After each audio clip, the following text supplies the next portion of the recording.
حضرت آدم علیہ السلام کے بعد اللہ نے آدم کی اولاد کو برکت دی، بس اس میں بہت سے مرد اور عورتیں ہو گئیں۔ آدم کی اولاد خوب پھلی پھولی، اور اگر آدم واپس آ کر دیکھتے تو اپنی اولاد کو پہچان نہیں سکتے، اور اگر ان سے کہا جاتا اے آدم یہ آپ کی اولاد ہے تو بہت تعجب کرتے اور کہتے سبحان اللہ، یہ سب میری اولاد ہے۔ آدم کی اولاد سے بہت سی بستیاں بھر گئیں اور انہوں نے بہت سے مکان بنائے۔ وہ کھیتی باڑی کرتے اور زندگی گزارتے تھے اور اس کے ساتھ بالکل شرک نہیں کرتے تھے، اور لوگ اپنے آدم کی دین پر تھے، وہ اللہ کی عبادت کرتے، اور لوگ ایک امت تھے۔ ان کے والد آدم علیہ السلام تھے، لیکن ابلیس اور اس کی اولاد کو یہ راضی نہیں ہوا کہ آدم اور اس کی اولاد جنت میں جائیں، ابلیس اور اس کی اولاد دوزخ میں جائیں۔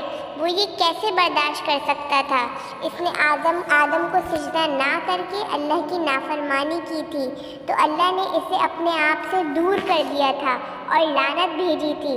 شیطان نے سوچا کہ لوگوں کو بتوں کی عبادت کی طرف بلائے تاکہ وہ دوزخ میں چلے جائیں، کیونکہ اللہ سب معاف کر دیتا ہے سوائے شرک کے۔ اس نے سوچا اگر وہ لوگوں کو خود جا کر کہے گا کہ بتوں کی عبادت کرو تو وہ اسے برا بھلا کہیں گے اور ماریں گے۔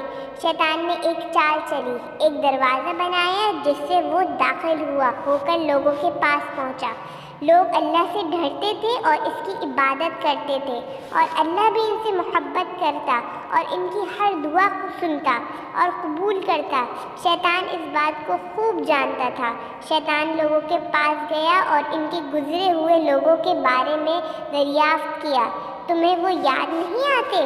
لوگوں نے کہا بہت یاد آتے ہیں۔ شیطان نے کہا تم ہر روز انہیں کیوں نہیں دیکھتے؟ لوگوں نے کہا یہ کیسے ممکن ہے، وہ تو فوت ہو گئے۔ شیطان نے کہا ان کی صورتیں بنا لو۔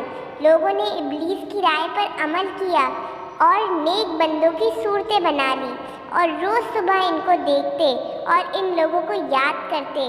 وہ صورتوں سے مورتوں تک آ پہنچے۔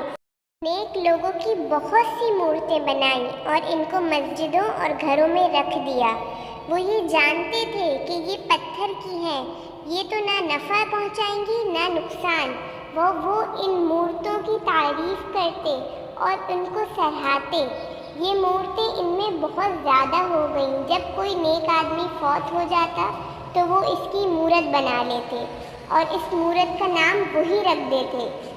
جب یہ لوگ چلے گئے تو ان کی اولاد نے اپنے آباؤ کو دیکھا دیکھی ان مورتوں کے سامنے سر جھکائے اور رکوع کرنے لگے، اور پھر ان کی اولاد اپنے آباء و اجداد کے طریقہ کار میں اضافہ کر کے سجدے بھی کرنے لگے اور ان کے لیے ذبح بھی کرنے لگے اور ان کو معبود بنا لیا اور پوجنے لگے۔